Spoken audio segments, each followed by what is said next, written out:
Marketers used to ignore anyone over 40, and many big agencies still do. They all love anyone that's up to 35. For this Generation Xer, who already has a slight chip on her shoulder about being the generation that no one actually wants to talk about, it feels like a little bit of a big deal now that I'm over 40 and over 50. There's a bunch of outdated notions around people who are over my age or over 40. And there's even more about women on 40. I can't get over how people say, gosh, you look so young for your age. Maybe I look normal for my age. You just think that my age is old. There's something that our guest today, Sandy Lowres, is hitting straight on the head with her business and her movement, Women Beyond 40. Sandy's a passionate pro-aging advocate, and she started the platform, the magazine, and the podcast, all helping raise the profile of women in their 40s and beyond who are here to share their wisdom, grow great businesses, and do a pile of super cool stuff. So if you're a woman over 40, or if you have a target market directed at women over 40, then this episode will help you see your target market with fresh eyes and perhaps help see yourself with those same fresh eyes too. So strap in and listen. Sandy is an amazing person to listen to, so inspiring. Plus, you'll get to hear some cool stuff that she's doing. She's a podcaster too, so she's great at chatting, and this was a super fun episode to record. So let's get in. Oh, and if you've never been here before, please do check out our other episodes to see if you like those as well. And come and be part of our Facebook group, Map It Marketing, where you can ask questions, talk about this. And there's quite a few over 40-year-old women in there. So if you want to talk to more of us, if you're one of us, you can come and join us, keep us company, and have fun. Right, let's get into this episode. Welcome. This is Map It Marketing, and I am your host, Rachel Klaver. I love helping small business owners become more confident and more capable with their marketing. So this podcast is all here to help you do just that. It's me and the help of some great guests helping you learn new skills, new strategies, and ideas. Let's jump in and get started. Hi, and welcome to episode 83, I think it is, of Map It Marketing. Should have checked before I started hitting record. I'm your host, Rachel Klaver, and I am so excited about today's guest. In fact, I had to make her stop with me in mid-conversation because I literally could have talked the whole hour with her without turning on record because I was having so much fun. Sandy Lowres, which I mispronounced in the introduction, so that's how you meant to pronounce her name, by the way. I have been following her for a while. She's got her own podcast, which is called the Good Girl Confessional.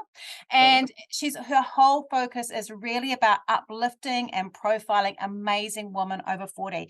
And as a woman who's over 40, over 50, I just am so passionate about this topic. I feel like we are often a forgotten thing. I think maybe it's because I'm Generation X as well. So I feel like I've got this big chip on my shoulder around how no one cares about Generation X's. But I just can't wait for you to meet her, to get to know her and find out about why she really believes we have to care about you if you're a 40 plus woman, and if you're not, why you've got to care about us too. So Sandy, do you want to introduce yourself first? Do you want to tell everyone a bit about you and kind of how you got started in this? And welcome. Thank you. Rachel, I'm so excited to be here. I've been really looking forward to chatting with you. Me too. I've been so excited. Oh wow, how did I get? So Sandy, obviously, I am the creative director and founder of a platform called WB40, Women Beyond 40. As you said, the host of our podcast, which is the Good Girl Confessional podcast, but I'm also the co-host as well of another fun music podcast called Alex the Seal podcast. So there you go, which of course is a play on Our Lips Are Sealed. Because you're really into music, aren't you? Like it's another thing for you. Yeah, like I love it. And so along with my co-host Jo Pybus, I'll give Jo a shout out. She's bloody amazing. So it's a nostalgic look at the music that I grew up with, the 70s and the 80s. Nice. And I love it. I mean, I'm a bona fide Gen Xer, and I love the music from that, growing up from our teenage years. Love it. Absolutely. I'm that way with Gen X movies, like I'm a big fan of, I'll watch them on repeat. which is great. And I've been introducing them to my kids, which has been really wonderful too. Like, I think when you've got teens and adult kids and they start to take on some of that stuff, it's awesome. My worst thing is that my children believe that a lot of the songs that I love are actually Glee songs, which is deeply disappointing to me. Like when they start singing a song and I'm like, oh, I love that song. And they're like, oh yeah, I loved it on Glee. I'm like, a little part of my heart breaks off and just crumbles to the ground. Yeah, I think it's one of those really lovely things if you can introduce your kids to the music that that you loved growing Yeah, up. But also too, exactly. what I realized as I got older, that I didn't realize how influenced by my mother's musical taste Mm, I was. So, I have a love of like the Rolling Stones and Cat Stevens and the Mamas and the Papas and all these sort of bands that me obviously my mum too. was playing on, repeat on the old vinyl records. Yeah, my dad was a bluegrass musician. In fact, he's a veterinarian, but he had to choose whether he was going to be a bluegrass musician or a veterinarian, and chose to be a vet. But I grew up with him doing a lot of bluegrass at home, and he loved, all that kind of Peter, Paul, and Mary and all that sort of side. And then my mum was a full-on ABBA freak, and my dad was so disappointed by that. And so I got those both sides, and then I've got my husband has got kind of the cool side, like all the cool things that I didn't quite manage to listen to in the 80s and 90s, like The Cure and stuff like that. And he's really into that, and so I've got this eclectic range of songs that come from that, which is really cool. When we could talk about music all day long, but I want to ask you a question around the 40 plus thing, because why was it that it was so important for you to focus on that 40, like raising the profile of 40 plus woman? Well, I started WB40 when I was 50, and it's really kind of fascinating. You're calling it WB40, Women Beyond 40, and I should point out too, because I know a lot of people will think it's WD40, but I like to say that we're lubricant for your mind, Rachel. So WB40, Oh, I want to call it lube for your mind because that sounds lube ruder, for but your that's mind. funny. Very cool, isn't it? I get Yeah. it in there as often as I can. Um, so, I so want it as a t-shirt now. I want to have WV40 lube for your mind. Well, interestingly enough, we've got merch coming next year. Excellent. So there you go. So keep your eyes out for that T-shirt because it'll be coming. Perfect. Um, so the reason why 40 plus is because I do feel like, and I was saying this to you earlier, that I feel like there is a societal line in the sand, literally. You can almost see it Yeah. drawn, and that women are expected from the time they hit 40 to step over that line, whatever the hell that means. This kind of idea that women somehow on the other side, once you hit 40, that you're no longer youthful and Yeah. you're no longer, hitting the standards of societal beauty, which I think is actual, and I don't know if I can swear on this show, but I think it's No, actually swear as much as you like. oh, People good, people great. broke the fuck barrier a long time ago. I think it was episode Fabulous, 2. great. Because I think it's utter bullshit. And I Yeah. think that, on the Good Girl Confessional podcast, which is the podcast of my platform, Mm. I get to speak with extraordinary women every single week. Women who are in their 40s, in their 50s, in their 60s, in their 70s. And actually, I've got a guest coming on today in her 80s Amazing. who are doing extraordinary things and really making a dent in the world. But what I'm saying, especially too, is that, you know, in my 50s, I feel vibrant and I feel Mhm. like I've got so much to offer still, and I'm still learning so much. And it's fun and it's brilliant. And I'm on the other end of the parenting scale in that my children are grown-ups. So I Mm. have a lot of time on my hands to do the things that I'm passionate about and I want to do. And so I really love exploring that as well. That, this is our time when you step into this age bracket, whatever, in your 40s or your 50s. And a lot of women in their 40s still, of course, are in the sandwich generation. They Yeah. have they're caring for our parents who are aging, they're caring for teenagers. Um, but I want to show them as well that when they get into their 50s and their children are more self-sufficient. And in my case, I have sadly lost both of my parents, but what it does is it's a kind of a really extraordinary time in your life because you've got so much time to focus on self, which I Yeah. think is something that women tend not to do. Our immediate go-to is we're always nurturing others. And Mm. that could be, and that doesn't, not just for parents, there are a lot of women who are not parents, but we still care about our parents or our families or our workmates or whatever it may be, because it's a default go-to position where we actually care about others before ourselves. Yeah, and I think, like, it's really interesting because I've got 3 girls. One's, long out. She's actually driving back today for a couple of nights, but I've got her long out, and but the other 2 might be both going next year, and I thought I'd feel sad that I was gonna suddenly have them going, and then one of them made a comment that she might not go right away, and I felt this intense hatred towards her. Oh, what do you mean you're not going? Because actually, I'm so ready for not to have to be the taxi, even though I'm not doing that much. And my kids are pretty independent, but I'm so ready to not have to think about what they need to eat for food because suddenly they don't like the thing I cooked last week. And I'm so ready to not have to be that person. And I do think like one of the reasons that we don't hit our stride often until we're in our 40s or even our 50s is it's really hard. Like I've got a client who's got young children, she works full time, has a business, she's amazing. And she's like, how do I find these 5 hours a week to do my marketing? And I'm like, girl, I don't know how you're doing it because you're obviously not sleeping. And we have all this stuff. And yet, actually, our power comes when we have time to finish a sentence inside our head. Right. No. Exactly right.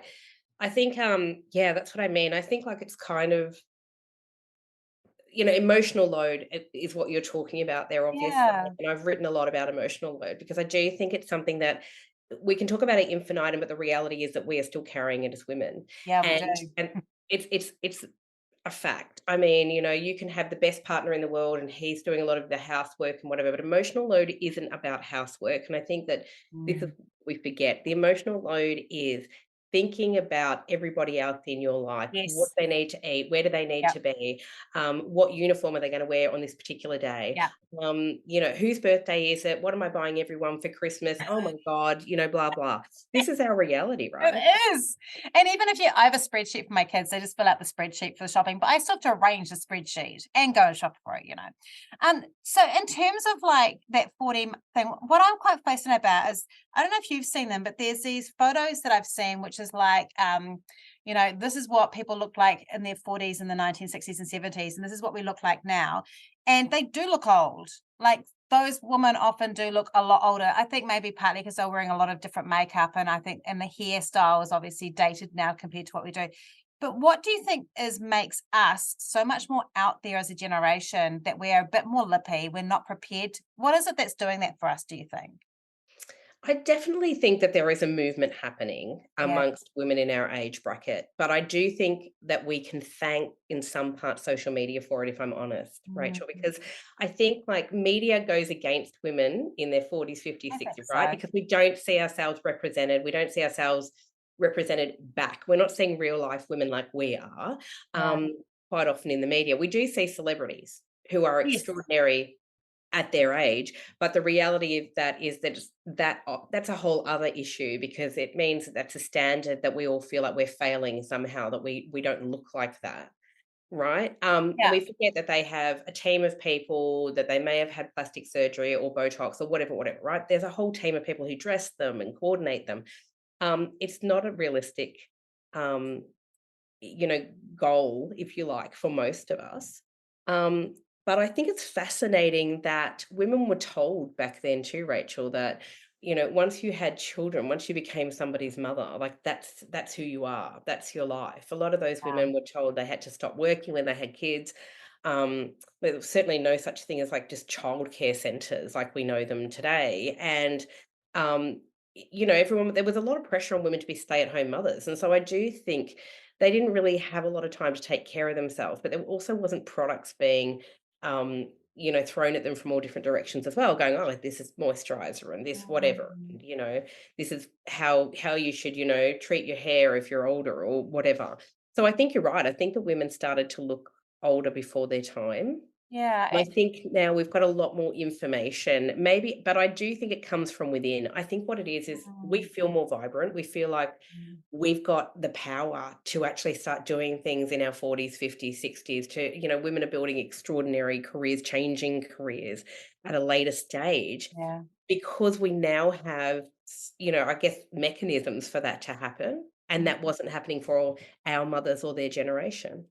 because I look at my mum, she's 79, and when she retired from teaching art, she said to me, I need business cards. I think she was 69 or something. And she said, I need business cards because I'm now ready to start my new career. And I've seen her get younger in the last 7 years because she's finally got that's how long it took her to get to the space where she could be call her time her own, which is kind of sad in lots of ways. I was partly at fault for that, probably. But I do think, like, it's interesting to see that social media thing. I think it's that algorithms of social media that we say we don't like help us, because I know that I found you through social media because the algorithm's going to go, oh, you've got a 40 something face. Here's a whole lot of other 40 something faces to look at, to interact with. I don't see a lot of 15, 20, 25-year-olds on my feed. Yeah, it's so true. And I think that this is the thing. I think we have to be cautious when we go, oh, social media is so bad. Mm, And I've talked a lot about this as well, because I do think in some ways social media has actually helped so many people to yeah. connect with other people, to find groups like Facebook groups, is a big one. And I've had a lot of people, people who've been on my podcast, disabled women who've said, I found my people Yeah. because I needed to find people who understood what I was going through in those, in those platforms. Twitter was a big one where people were getting connected. I know there's a whole lot of controversy going around Twitter at the moment. Um, The but blue tick being approved by anyone and people being able to fake being George Bush. I think I saw that one this morning. I thought that was hilarious. crazy. But I think in its heyday, Twitter actually did connect so Yeah, many it people, did. but, like authors were found, like, and people started following them, and actors and musicians and all sorts of people, right? I think we have to be careful about saying it's all bad. I Yes. don't think it is all bad. And, I found I mean, thank you. I'm so pleased you found me through social media. I I did. love it. And I love watching you on social media. I think that that's Ah, the thing. I same think here with you. Because you've got this, I think that's the thing, like you can find your people. And I was thinking about this recently because one of the things I think has been really interesting is I remember when my mum wrote a book on hysterectomies because she had one when she was 40. And the reason she wrote that book is no one talked about menopause, hysterectomies, none of that stuff. And she wrote it with a woman in New Zealand called Sandra Coney, who was a well-known feminist writer. And it was a really big deal to write that book. And people kind of like had goes at her for talking about inappropriate private stuff. And I look at that and then I go, but at the moment now, everywhere I see, because I'm 40 plus, everywhere I see this woman going, let's break down and talk about menopause. Let's talk about what it's like. And they're saying it on LinkedIn and they're saying it publicly and they're saying it in business forums. And that would never have happened. And I'm like, go us. Go us making this a conversation topic because we're normalizing something about us that people have told us for years we must hide when it's a natural part of our life. hell yes. I think this is such a big topic. I mean, we could talk about that just in Yeah. itself. I made a big plan when we decided to launch WB40, and I was bringing out this magazine, and I was, whatever.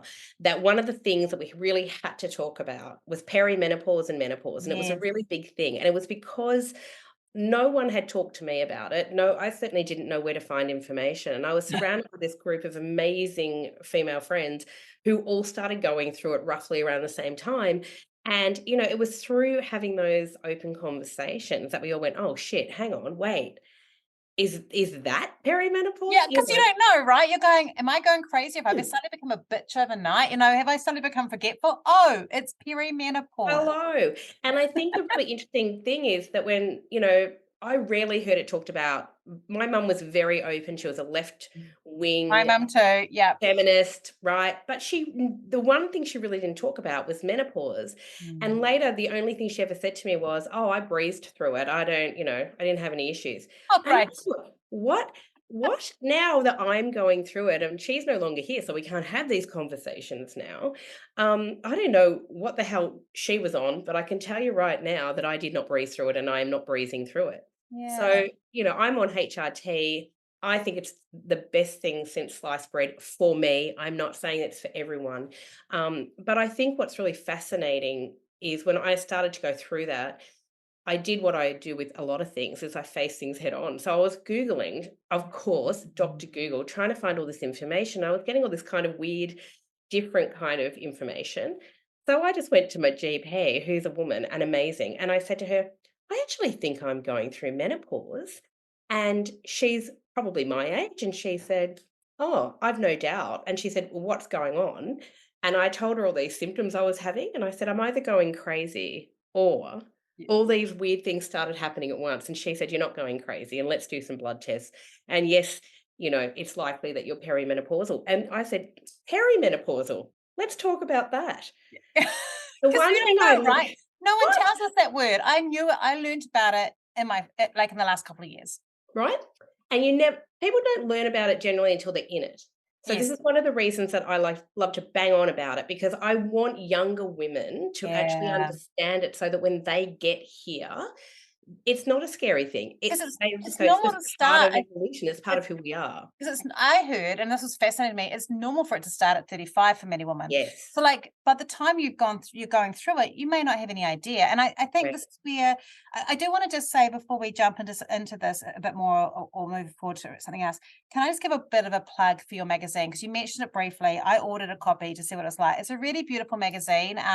If you're watching the video, you can see a cover there. It's just a really lovely magazine to have. So if you are wanting a magazine that does highlight or profile and read it, I would definitely order one from New Zealand or from Australia. It's just a lovely magazine to have. So I'm just going to say nice. Thank It's nice you. having a print magazine. It is, You know, isn't it? it's Look, nice. it's an independent mag, and what's really beautiful, yes, we tell the stories of women, and that's really important. We talk about menopause, we talk about a lot of stuff, but every single cover is created by a female artist, I love the covers. and a different one each time from around the world, and the covers are really beautiful. So what's really nice about them, what we wanted to do, is make sure that they seem a little bit collectible as well. So you can have Yeah, them on your they feel coffee table and collectible. they look nice, right? Which was a big thing, but at the same time, we're really, really um, helping to expose women that probably haven't had a lot of exposure in mainstream media. Yeah, As an which is independent mag, nice. we can do that, which is nice. It is very nice because I do agree. Like I used to write for women's magazines, and there are some that are out there that will, are happy to write about 40 plus, but there is definitely a bias. The older you get, the harder it is to be placed. And I've experienced that just as someone who, I found it relatively easy to get media attention when I was in my 30s, and now I'm in my 50s. It does feel a bit harder. Because they always want the bright new things beforehand. And I'm not saying that with a chip on my shoulder. It's been an interesting observation. Like you can Mm, still do it, but it's just harder. You know, agreed. it's not because I don't want someone to go, oh, she sounds really crabby about it. It's just an interesting thing that men over 40 and 50 are considered wise. I don't wear a lot of makeup.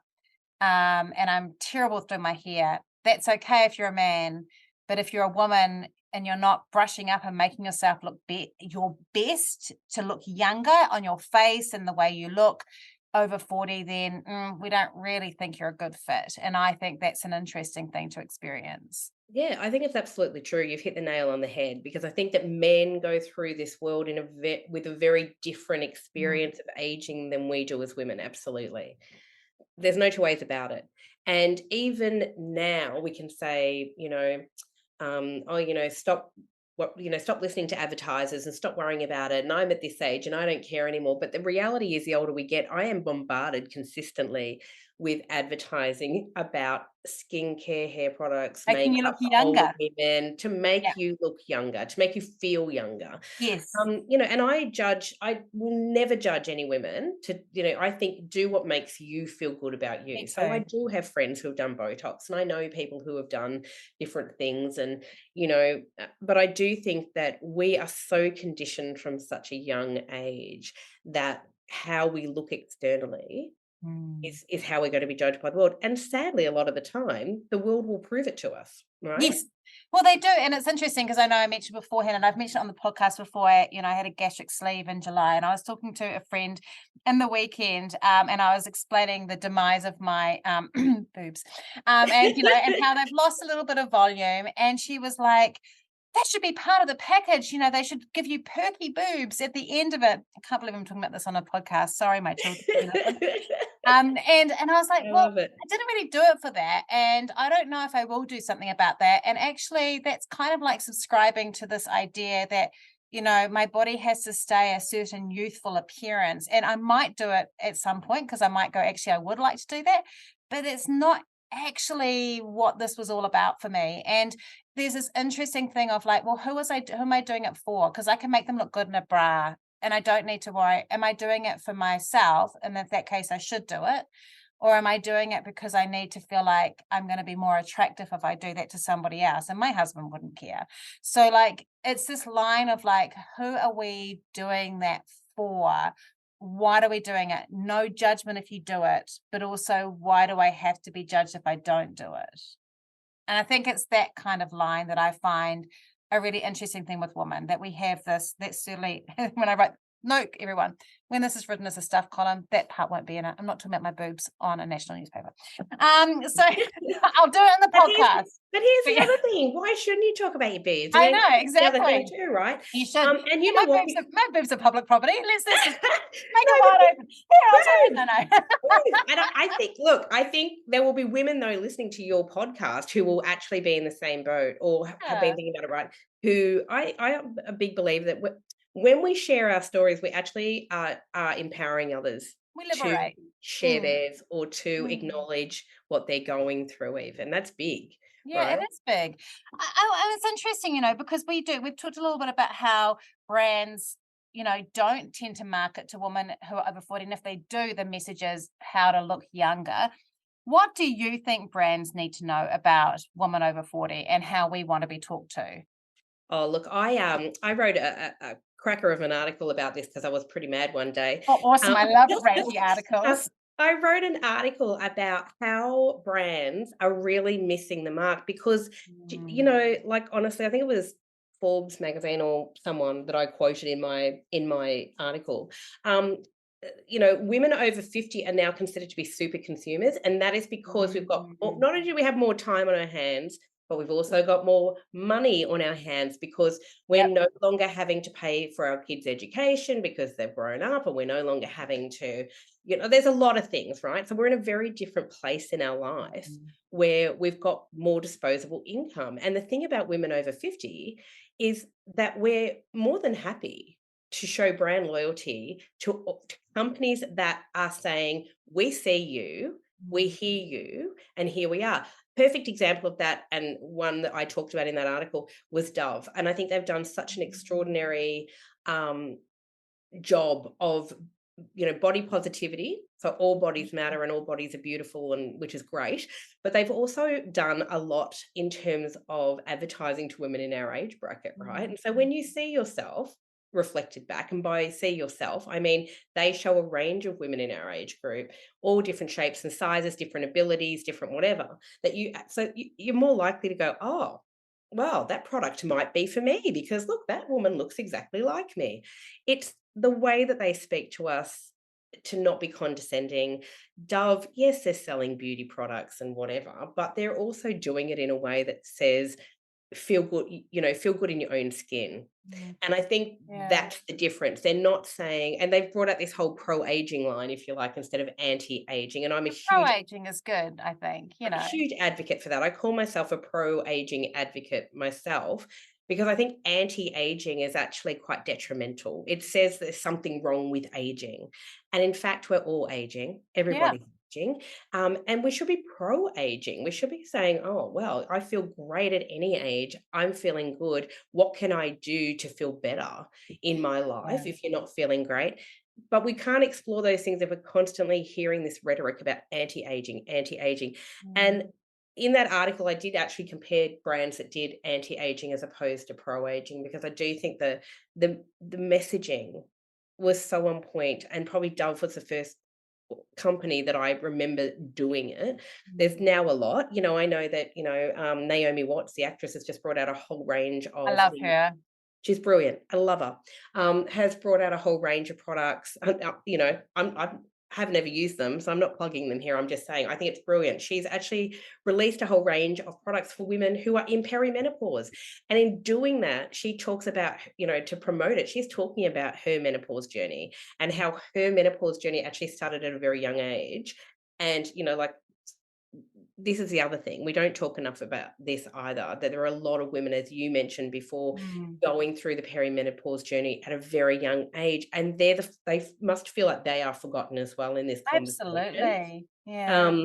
I think that is sort of an important thing that I feel I need to talk about more, and I feel everyone should be talking about more, because for those women that must feel really low, like kind of a lonely journey when no one's talking about early menopause, and all of your girlfriends in their 30s are going, yeah, just living Mm. my life, and I'm just going to have a baby, and I'm going to do whatever, and you're in the middle of that. Yeah, it must be so difficult. I do think it's interesting you mentioned Naomi Watts, because I do think that, even though sometimes I moan about the cult of celebrity and things like that, I look at some of the celebrities that I have really empowered me. Like I think about people like Drew Barrymore, um, Kelly Clarkson. There's people like Meryl Streep, Judi Dench. There's women who have been really happy there's that woman who was in that, she's amazing. And I can't remember her name, which is terrible, but she was in she's an amazing actress, and she was in something about, I can't remember the name of the movie, so I'm gonna sound like a dick, but they quite often don't wear makeup. They don't wear makeup. But even like, people like Reese Witherspoon, who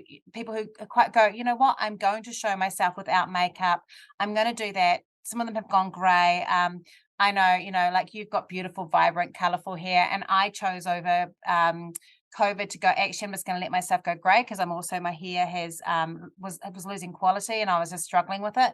And it was to make it healthier. And this thing where this freedom to go, actually, I want to color my hair, I'm going to color my hair. If I don't want to color my hair, I'm going to go gray, I want to do that. If I don't want to have to wear makeup, I don't have to. If I want to, I feel like this liberation, I would love it if what we gift to the next generation, and they often gift it to me, because I know my daughter, I was speaking at a conference once and I was going, I don't want to wear heels. And she was like, fuck the patriarchy, wear sneakers, you feel more comfortable in them. And since then I was like throwing out the heels, wearing the sneakers. And I do Absolutely. think like they are also pushing us from the back to go, hey, why are you falling into this stuff? Because they are so much more liberated. But I hope that we also are liberating them by pushing through and changing some of these standards for them. Absolutely. And I think that one of the things that you've just really hit on there is choice, right? That Yeah. we should have the choice to Yes. look how we want to look, to live our life how we want to live our life, as long Yes. as it doesn't harm anyone else. What is the issue here, right? But I think you're right. I think I've learned a lot from my daughter and her generation, and I've learned a lot from our younger sisters, exactly right, who are saying, I want to wear heels, or no, I don't. So I'm Yes. not going to. I do think COVID has been one of the, believe it or not, I know this is No, controversial, I but I'm agree. saying I it. agree. COVID has been one of the best things that's ever happened to women in Mm. terms of being slaves to fashion, because what's happened now is that I worked at home for 2.5 years. When everyone went back into the office, I remember the first thing I went back in for in the middle of 2 lockdowns, I think it was, or whatever we were allowed to, I was asked to go to this, women's conference, like a Yes. women's, and I walked in, there I am in my high heels like an idiot. And there's all these women, CEOs and leaders of industry, who were wearing really cool flats, whether it was sneakers or ballet flats or whatever. And now I see this, ballet flats are back in. I'm like, were they ever out? I don't know. But Were they out? Oh my gosh. I don't know. Were they ever out? I don't know. I've been wearing them. But I think like it's really fascinating. I think what it did was it changed the mentality Mm, of, well, we've been at home for 2.5 years not wearing bloody heels. And we sure as hell now are not going to walk into the workplace wearing those heels. And it was mm. kind of almost like, for me, it's like in terms of fashion, it's like this will go down in history, right? Because people will be writing about it Mm. years later and saying, women used to wear heels all the time and suddenly they didn't have to. Like, it's kind of really cool. Yeah. It's just been this thing where we've just, our generation especially, we were so, again, conditioned Mm. that that's what you wore in the workplace. I wore heels right up until COVID, Yeah, right? it is an interesting thing. And if we could just now get all fashion designers of women's clothing to realize that we deserve pockets, we'll be Yes, fine. pockets. Like, why is this a feminist fight? It Like shouldn't be. literally, it is a selling point if you're doing a thing of like, look what I'm wearing today, and you go, it has pockets. It's I got sound like a pockets. freaking 18-month-old. I have pockets. I and it's crazy. It's the other day my daughter was saying she bought a new pair of jeans and she said, "Oh, check this out. My jeans, the pockets are so deep. I can put my iPhone in there. Now, I said to her, "Why is that not a thing?" Now, I wear jeans and I don't really, but I don't actually put my phone in my pocket, so I don't care. But she said, "Oh no, men's jeans have pockets, hence why people love Yes. boyfriend jeans," right? It's that Isn't whole, that crazy? and she's right, they have deeper pockets. I didn't know that. So then I'm asking my partner, "Is this a thing?" He goes, "Yeah, what do you mean? I just put my phone in my pocket all the time." I didn't realize that jean manufacturers were making sure women still didn't have deep enough pockets to put your damn phone in because it's all about aesthetics. Yeah, because you know what it is? It's because women have to have flat stomachs, and if you've got a pocket at the front and you've got something in it, your tummy is gonna be a bit rounder. Well, I've Oh. already got a round tummy, so I can't, so I'm like, "Stuff it, I'm just gonna add more volume," you know? I do think that, brands I was thinking about, when you're talking about that sort of anti-aging project, pro-aging, I worked with a brand maybe about 10 years ago. It was before I started Identify, and it was a high-end beauty brand. It was a gorgeous product, and it was aimed at 45 plus. And the model they chose as their face was 22 years old, because they said Wow. no woman will buy a product that is anti-aging if the face looks like it is over 25. Oh my God. And so this is the kind of bullshit that we have to live with. And this is what I was saying before about what advertising does to us. I'll tell you a story when I decided I was going to go out. So we started the podcast first, the Good Girl Confessional. But when I decided I'm going to launch this, platform WB40, I actually thought maybe I need investors. And I went out looking for investors and I spoke to some investors who were male. And because I was introduced to them. And I was actually told, so they let me do this whole spiel and this big pitch and all the rest, and then said, "Yeah, look, I don't think anyone's going to be interested in the stories of women really, Yeah. but also, especially women over 40." That is what he said to me. Mm. And they basically shut down the meeting and that was it. I went home, it was such a fire under my ass that I went, "Well, fuck it, I will do it Mhm. myself." And WB40 should be much bigger than it is, but because I couldn't get that, and that's a whole other Yeah, podcast, by the way, is the lack of funding for female entrepreneurs and yeah. small businesses. It is a huge thing. I was just actually thinking, Janine Crossan here in New Zealand, she's a amazing entrepreneur, and she has a business called Flossie, which is it's a beauty app, international. And she's talked a lot about this, that she'd go in and she has the numbers, she's got the experience, everything like that. Female, so hard to get investment. So hard. It's like it's only, I know people will be shocked, but I think it's only like something like 2% of Mm. all startup investment goes to women. It's quite extraordinary. That's crazy numbers. And what they do is they look at someone who's amazing, like Melanie Perkins, who is like, I think she's now the richest, or she's in at least the top 3 richest woman in Australia. And they go, but Melanie Perkins did it. And you're like, yeah, but she was funded, she was younger, and she had amazing, but she was funded by one particular person early on who really helped that push. And then the social proof happened, which made the investment easier. And it's an outlier. It's kind of like saying, not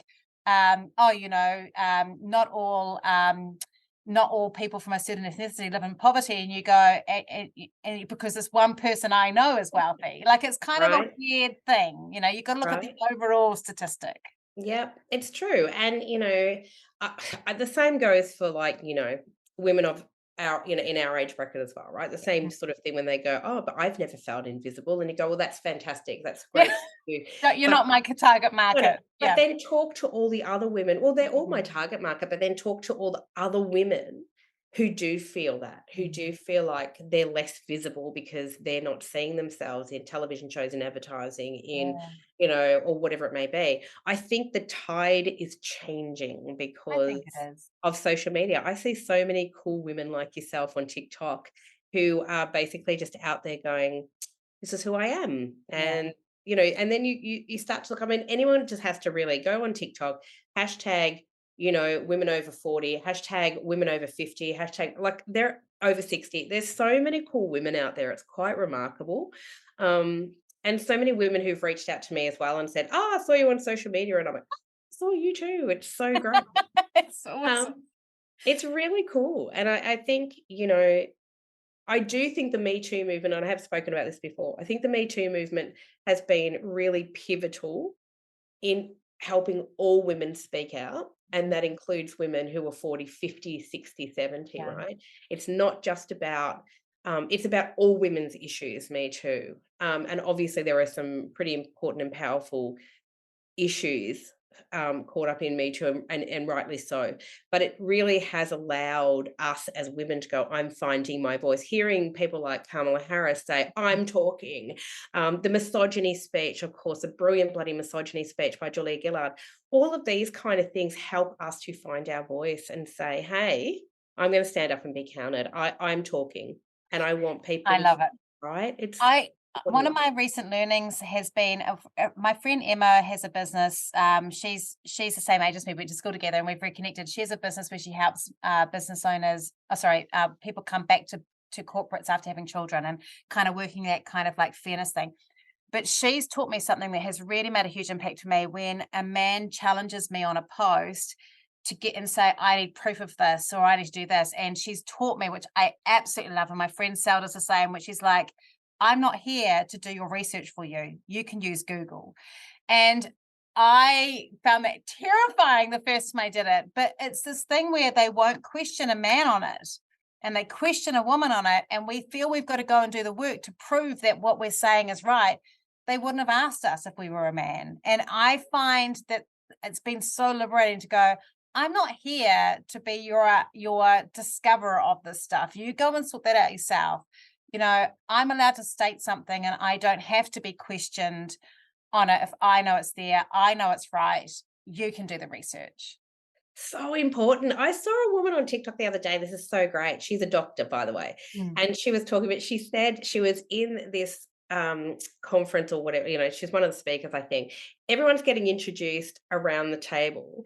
And then the CEO or whoever he was introduced her and said, oh, and here's Amber, and she's really big on TikTok. Didn't talk about, even though she was literally the most qualified person in the room, that is what he said.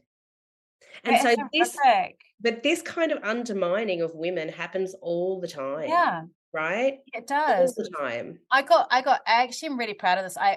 In my previous role, I got someone fired because I was in a senior role and I was working as a strategist and trainer, and he was the salesperson, and he kept on referring to me, at me and talking to me at meetings where I was running it as sweetie, honey pie, sugar, and wouldn't use my name. And from that consistently undermined me. And I just started documenting it all. And he got fired because I was sick of, I'd be in this group and I'd have male and female business owners, and I'm trying to present and be a confident authority in the room. And here's him going, hey, honey bun, can you get me a coffee? Wow.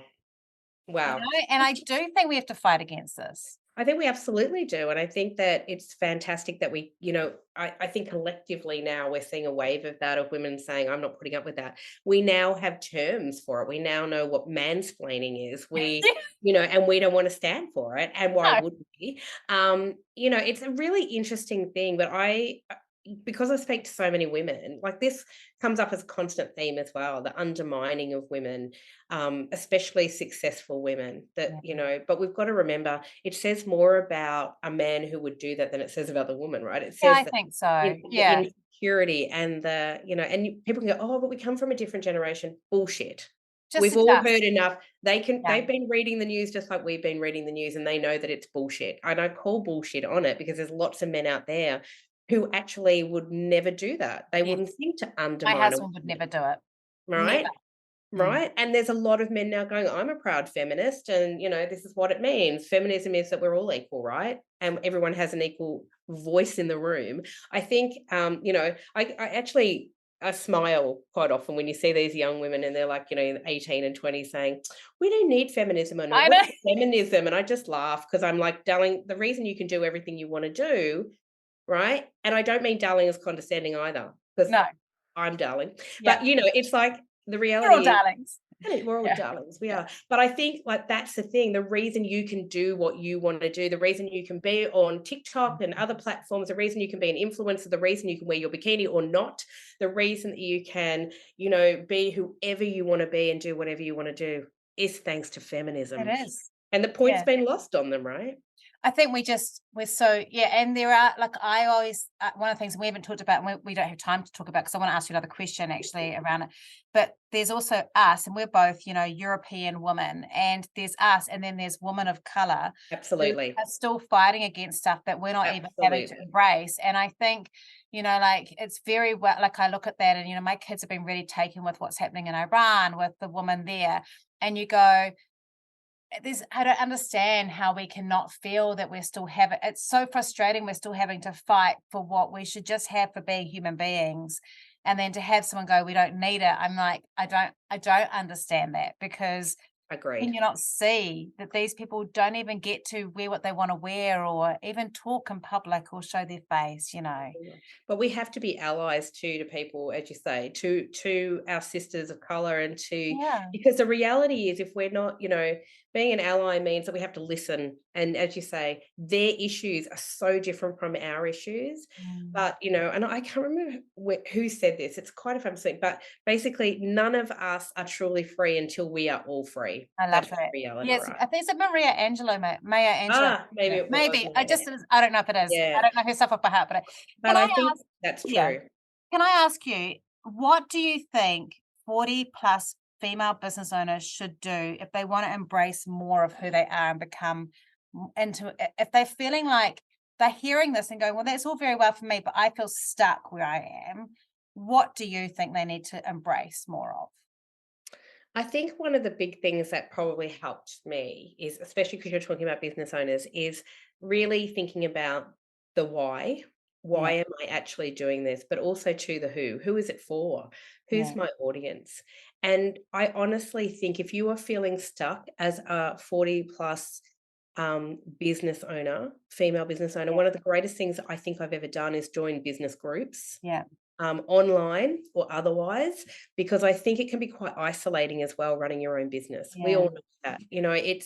It's difficult. There's a constant hustle. Everyone's trying. You're working nonstop and you got your head down all the time. But having other business owners you can connect with who understand those struggles, because sometimes your friends don't understand. If you don't have friends who are business owners, they don't understand what that day to day working looks like or No, feels, they don't. and it can be really isolating. So I genuinely think, please get out there and join some groups, start talking to like-minded women, because that is really inspiring. And I get that. So sometimes when I'm like, oh my God, what the hell am I doing this for? And I'm overwhelmed and what am I doing? The other night I went out for dinner with a few women who are in, a business group called She's the Boss. We're at It's a just good name. It's a fantastic name, and it's run by an amazing woman called Jules Brooke. She's pretty amazing. But that's been a really great group for me personally to be involved in, because I think to connect with like-minded women and say truthfully, oh my God, I feel like I failed on this, or I don't know what I'm doing here, or I'm just a bit overwhelmed, or I can't find the time. They will always lift you up Mm. and say, have you tried this? Hey, have you thought about this? I get women constantly through those groups recommending other women to be on the podcast or to write for the magazine, which is so beautiful.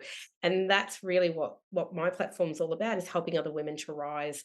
And then I do it. I pass on that favor, and I'm meeting these amazing women and go, oh, I'm going to introduce you to that person who's got a brilliant podcast, Mm. or that person, because you can see what they're doing is valuable and brilliant, and they just need to get themselves out there. So that's the other thing I would say too, is not be so fearful, because I know as women in our age bracket, it's really hard to jump on and do videos. Mm. No one loves it, but it's really important. And I'm not great at like getting out on social media, doing a lot of videos. And we have a brilliant chick, Debbie McKenna, who does a lot of our social media, and she pushes me nonstop saying, hello. She sends me video ideas. I'm not very good. Sorry, Debbie. But I would say, honestly, for us collectively to not be so afraid to put our face out there and say, Yeah. be visible. I do think, like, I think I did a video on this, and it hit a lot of resonated people, but I talked about how I think for those of us that are Generation X, we were told often to not put ourselves out there and not be a show off. And, if we were chatty and stuff like that, that was kind of not okay. And so I think a lot of us, we're fighting against years and years of being a should, like this is how you should be as a woman.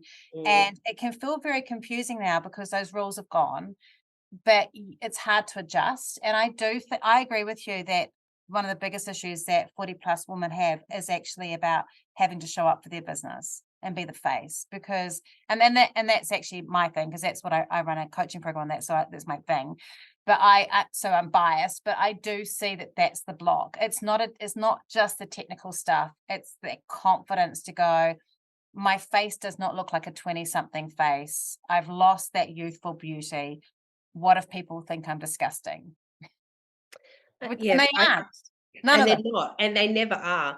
I think that that's okay too. I think what's really happening and what we're starting to see in social media too is a bit of realistic Realism. and Yeah. right, realism. So if you jump on that first video and say, "Hey guys, thought I'd better introduce myself, but guess what? I'm really nervous and I've never done this before, so bear with me," or whatever. I think that's there's real beauty in that as well, and I think so I too. think then that the people who connect with your product or your service or whatever it is are going to see the real you, and they're going to love it. And people are so supportive, of that. A couple of times I've done it genuinely where I've gone, "Oh, look, guys, I'm a bit, I don't really know what I'm doing. I'm all over the place or whatever." People are so encouraging and so brilliant. And I think they just seriously want to connect with you genuinely. And I think showing our authentic selves is a really good thing. Listen, today I've got lipstick on, but most of the time on my videos, you'll see, if anyone ever watches them, you'll see that I don't wear makeup sometimes and I'm whatever. And I'm constantly wearing my hair back because, I'm pretty crap at doing it, really. So it's all of those things. I think we just have to show up and be who we really are and show what you're passionate about. What Yeah, does your 'cause business mean to you? exactly. Right? If the passion is what we want to see. Absolutely. Sandy, we literally could do this the whole day. And I'm sure actually some people would quite like it if we did. These are the ones I always get the most feedback back when they can tell I'm excited and the other person's excited and it's like a big love fest on the topic. But if people want to hear more from you, read more from you, tell me where they go. They can head to wb40.com. That's our website, and you'll find everything there, the magazines, etc. You can also check out the podcast there. But the Good Girl Confessional podcast is available on anywhere that you listen to your favorite podcast. She's out there all over the place, which is brilliant. Some of our guests are fabulous and well known. Some of them are not well known, but my view is they all should be, because they're That's incredible. how I do it too. I think I choose people on my gut feel for that person. I don't base it on the number of followers. In fact, the biggest follower person I ever had actually was one of my least listened to podcasts, and I really learned something from that, from not chasing the celebrity and actually chasing my heart. And I think as a podcast host, and I'm sure you'd agree, that's the joy of having a podcast, is not measuring it on that. Oh, 100%. Like the podcast, the Good Girl Confessional is my happy place, because I just think, we're out, like, really best job in the world. You get to meet extraordinary women like your good self, and but it's true, right? You just get to connect on a human level with so many brilliant people. I think it's really important. So I do too. It's been a real pleasure. Thank you so much. And for those of you that are listening, there's like a little outro with a few little reflections from today, and just also information about the Facebook group we've got, so you can come and ask questions in there. And if you're a woman over 40, there's heaps of people in there too, and you can ask questions and I'll answer them for you for free on marketing, so you can have a wee listen. But Sandy, thank you so much for being part of this today. oh, thank you so much for having me. I was really excited, and I'm I'm still excited. Me too. I'm more hyped. I can't wait. I think you should come on my podcast too. Well, I would love to. It's a yes. She said yes, everyone. Yes. I hope you really enjoyed this episode with Sandy. Now, if you want to be part of a community where you're learning about marketing and content marketing for a year and hanging out with a bunch of people who all actually happen, besides I think one or two, to be over 40-year-old women, then come along and be part of the Content Master Web with me. It's a year-long time spending 2 hours a week with me in a small group setting, and we do live training and coaching and support. It's so much fun. Sometimes it gets a bit inappropriate, but it's lots of fun. And then we also do lots of training and advice to get your business marketing moving. If you want to do that with me, it's email me at rachel@identifymarketing.co.nz and we'll set up a time and see if it's the right fit for you. Otherwise, have a wonderful week and have a think this week. Are you having a bias in your marketing around who you're talking to? Are you talking to your target market? And if they are over 40, how can you better represent those people in your marketing as you're walking through with them? I think that'd be a really cool thing to have a think about and walk through. Next week, it's me talking to you about some marketing insight. I'd love to tell you what it is, but right now I have no idea what I've put down for that. And until then, I hope you have a great week and I hope that you have a wonderful time of celebrating your age, whatever you are. See you next week. If you love what you heard today, be sure to hit subscribe. And if you loved this episode in particular, I'd love it if you shared it on social media. Remember to tag me in so I can say thank you. Have a great week and we'll talk soon.